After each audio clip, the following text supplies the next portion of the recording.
Greetings guys and welcome back to the Home Slice. Oh my goodness, I've been excited about this episode today just because it's gonna be so funny. I had this idea just a long time ago and I thought, you know, we really should find out what we're spending all of this extra money on and line up a KaBar Becker BK7 custom black walnut handles built by myself against a really cheap blade. And I was thinking it would be a good test to see if behind the edge thickness going too thin or steel quality going really low, what's the actual effect of that?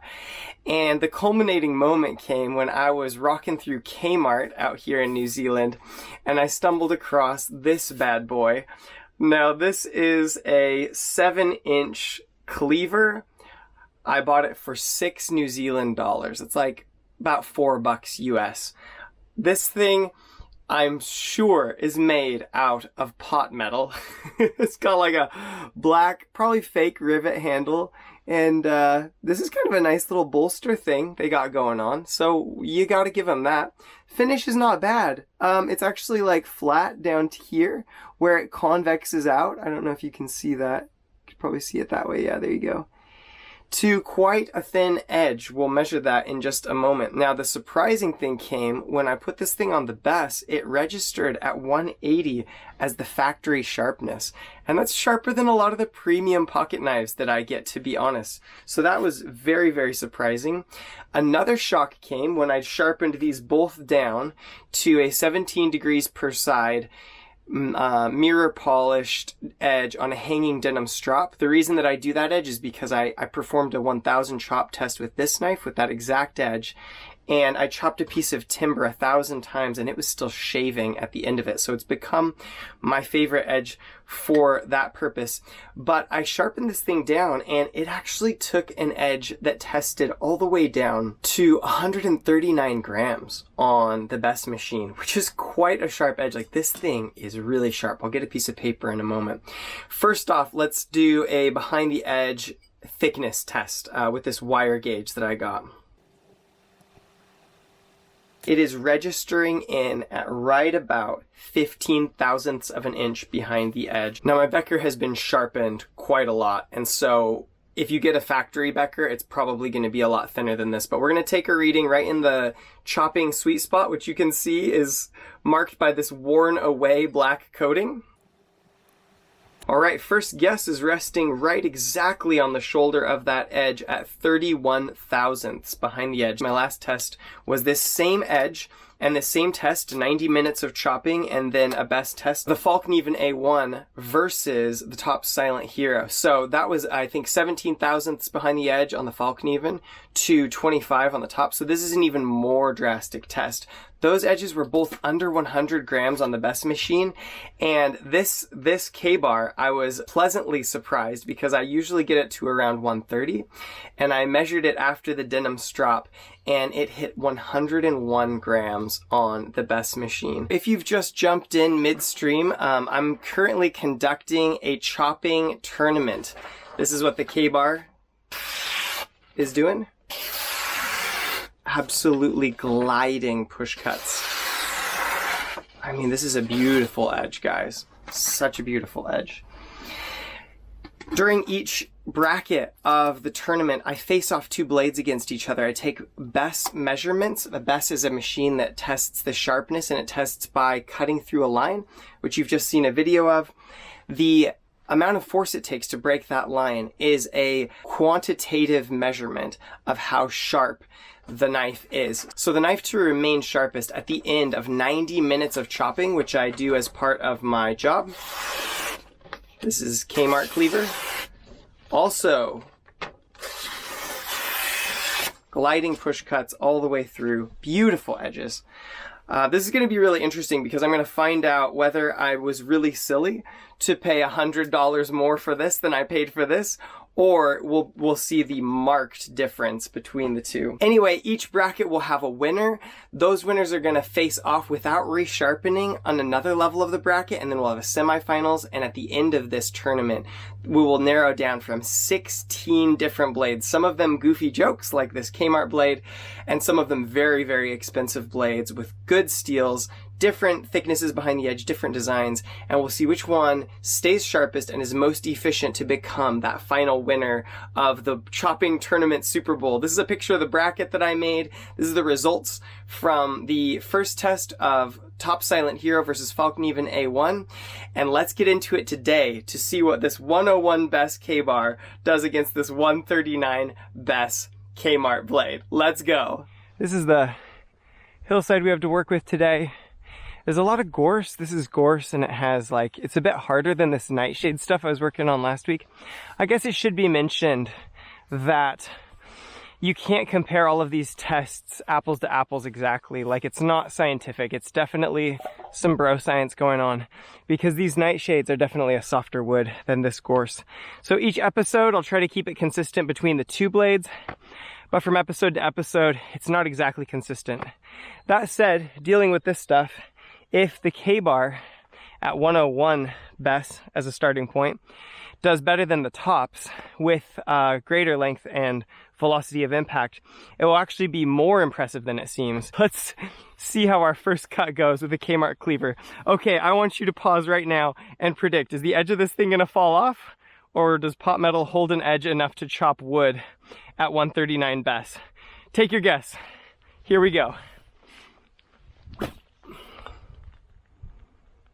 Oh, edge is not gone yet. Grip is definitely not ideal. Ooh, that's nice. Ooh, look at that.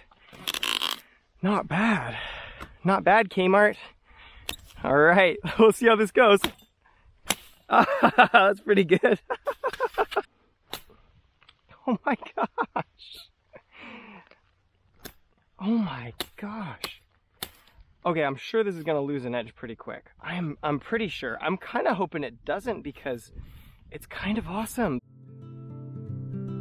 From the maze, they fogged my head for days. I couldn't see,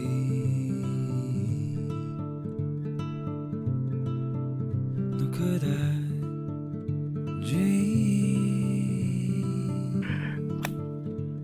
Look at that. That's like 2.5 inch penetration on this $6 cleaver. That's 2 hits. What is going on?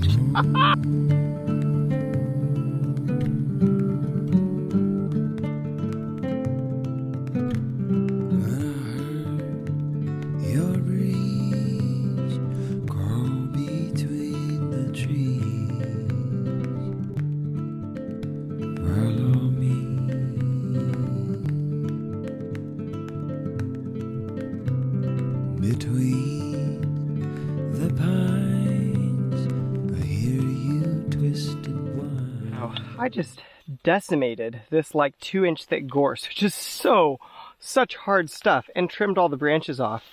You could see I shot it in slow-mo so quickly. I have to say, at this moment, I see no visible edge damage on the KMart Cleaver. And at this moment, it is more enjoyable to use than either the Top Silent Hero or the Falkneven A1. This is blowing my mind. I think the edge retention can't be there. I think, but I'm kind of hoping it is. This is the kind of thing that I love. This is actually blowing my mind. I spent $6 on this, and it's actually felling these things like no problem.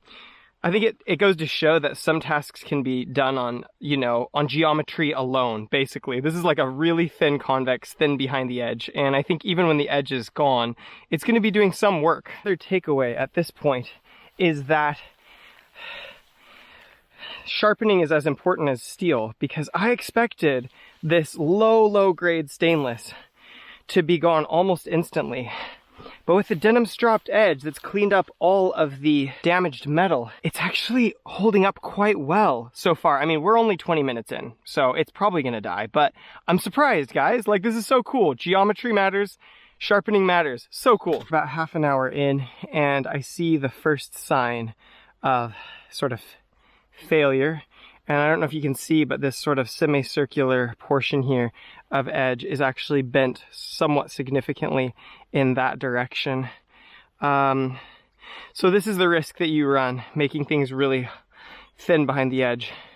Now that said, the Falcon even was this thin behind the edge, but the heat treatment was done well, and so it experienced no deformation like this. But I have to say, the weight balance is awesome. The handle's not bad. Guys, it's so good.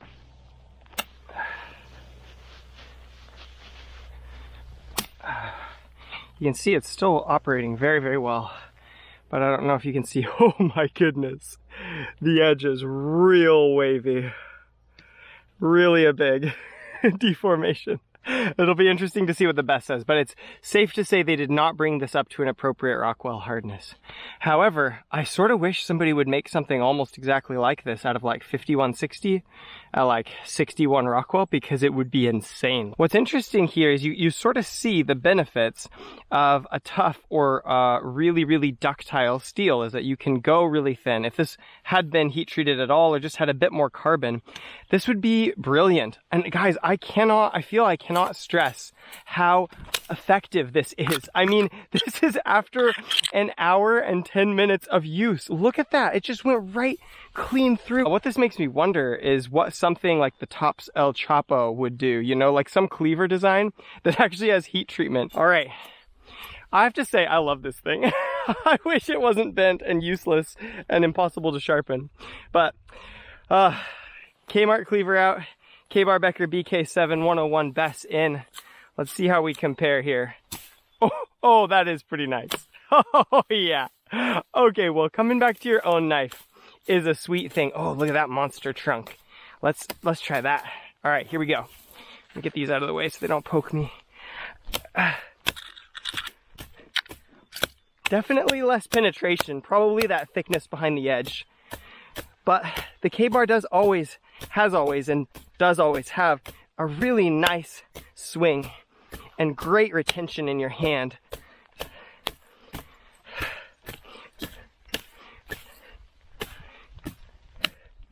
That is a lot of swings though. I wonder, okay, what that thick of a boy would be like with this KMart Cleaver. Let's find out.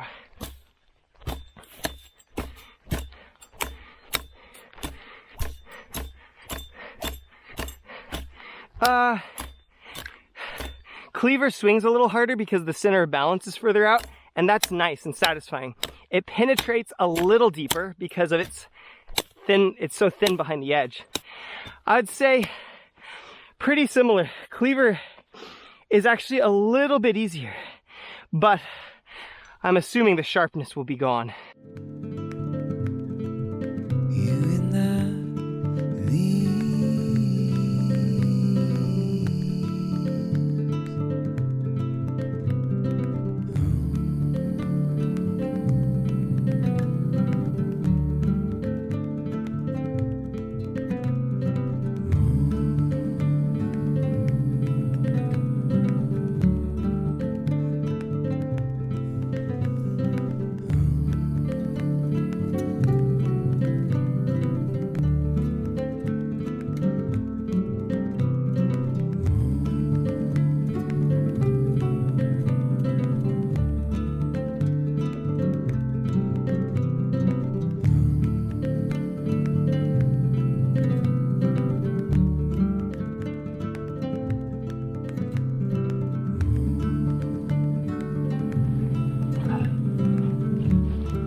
soaked in potent wine. Set me free.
I'd saved just a couple minutes of time with this guy so that I could fell a big nightshade so we could compare directly. And it's interesting, I think you have to have more heft and more swing to down a large nightshade. Look at that edge now. That thing is done. So unfortunately the KaBar, or the KMart Cleaver has probably done its last act here. No visible damage on the KaBar. I don't know what today's results will be like because the 1095 CroVan Steel has a bit more toughness by composition than normal 1095 that was in the top. So I'd expect better results, but I've been chopping more stuff that's close to the ground, so it's dirtier work and the wood is harder. So I'll be very interested to see. This, after using it so many times, doesn't have quite the penetration it had at first. At first, because of this Becker handle, you could just, you can really like generate a lot of speed and keep it in your hand. And I loved that about it. I've probably sharpened it about 15 times. And so it's up to that 30 thou thickness. And it goes through stuff that's up to maybe 3/4 of an inch just in one swing. You get to an inch, inch and a half, and you can do quick V cuts. It's kind of feels similar to the Falcon even, A1 that I was using in the last test, but just a little bit more snap and chopping power. Overall, pleased with the performance of my knife. I love my BK7. We'll see how they stack up against each other. How you doing, Mara? Good. You did a good job clearing the gorse. Yeah. Yeah. Last week we cleared that big old forest over there and this sort of rim here. This morning these are all piles of dead stuff. Not a bad morning's work. All right, we're a couple days later because of the events of my life necessitating that, but let's do this. Each time, if you've not seen this before, I wipe these things down with a rag with some solvent on it that will dissolve any tree sap and just make sure to clean any chips of wood and gunk off of the edges. And then I do 2 light passes on a hanging kangaroo strop to sort of realign and just do that minimal amount of maintenance so that this is like an extensive test, not a destructive test, but actually a test that does extended normal use and then mimics like your sort of minimal maintenance, sort of an edge you could expect. We're going to clean it up with the rag, strop it up on the strop, and then I'm going to take 3 best measurements each, and I'll just try to average out the best numbers and I'll share them with you afterward.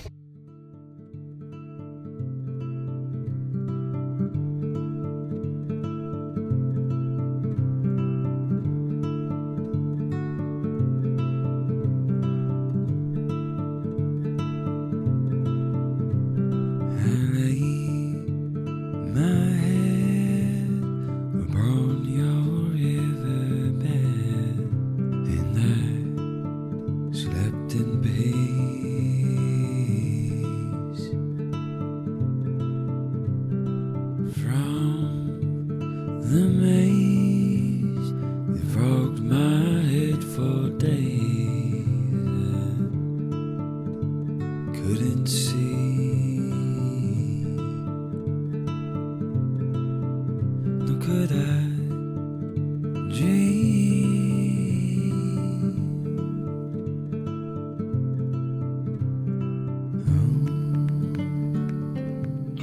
Okay, so another uncanny result. The KMart, I tested this bent portion of edge, you can see right there, and then in the middle of the bend and on that side of the bend. So each side of the bend, because this is clearly the impact zone. And guys, this thing tested at an average best score of 349. Now, that is insane because the top silent hero tested out at 339. So this KMart cleaver is trailing the top silent hero by 10 grams after 90 minutes use. I mean, bent as it is and warped as it is, look at that. The KaBar was 305 in the sweet spot and then 330 on the upper end of the sweet spot. And then I tested the tip, which was 433 grams for an average of 356. So by all rights, by the 3 best test, the KMart cleaver actually wins. Now, I don't think I can use this anymore. The bend in the edge is actually so severe that when it goes in, there's a scoop in the edge this way and a scoop in the edge that way, and this one wants to steer it this way and this one wants to steer it that way, so it actually stops it from penetrating. So I don't know that I actually can use this because it's destroyed, but it's a really good illustration of a dynamic that forgers talk about often. They'll tell you you can temper a sword so that it will bend and not ever break. But then it's not quite fully at the hardness that you might prefer, and so it could deform, and that's a case of what we have here.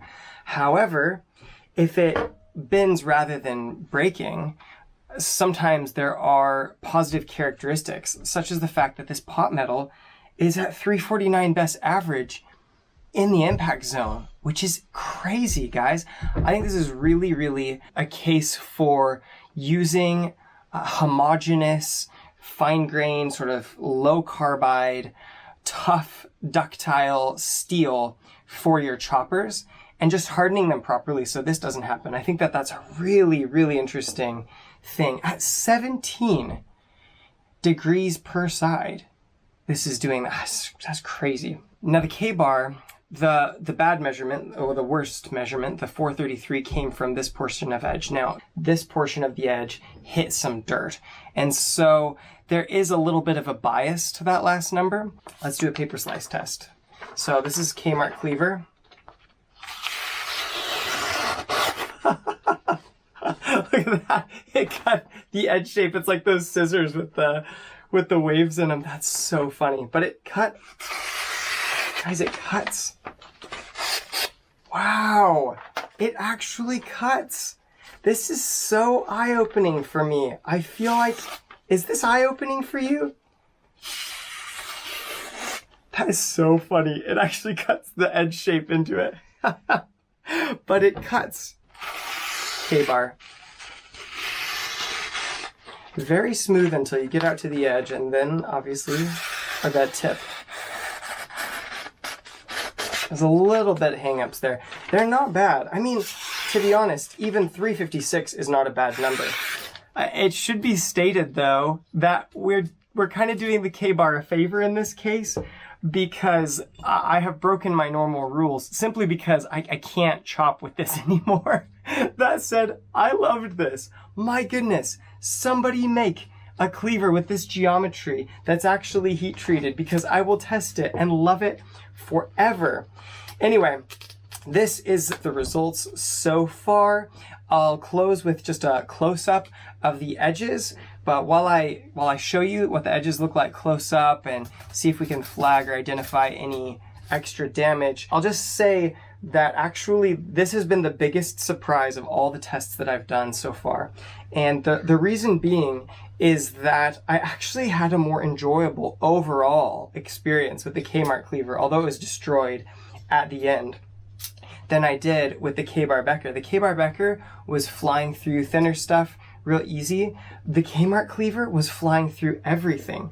The injection molded plastic handle on this KMart cleaver had just enough flare that it never really felt like it was coming out of my hand. Every now and then it would rotate a little bit in my hand, and it would do that a little more than the KaBar.